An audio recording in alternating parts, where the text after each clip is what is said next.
بسم الله الرحمن الرحيم அஸ்ஸலாமு அலைக்கும் வரஹ்மத்துல்லாஹி வபரகாத்துஹு. நபி ஸல்லல்லாஹு அலைஹி வஸல்லம் அவர்கள் கூறினார்கள், எவர் ஒருவர் பாங்கிற்கு பதில் கூறிவிட்டு பாங்கு முடிந்தவுடன் துஆ ஓதுகின்றாரோ அவருக்கு மறுமை நாளில் என் சிபாரிசு கிடைக்கும் என்று கூறினார்கள்.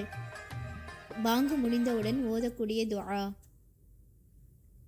اللهم رب هذه الدعوة التامة والصلاة القائمة آت محمدا الوسيلة والفضيلة وابعثه مقاما محمودا الذي وعدته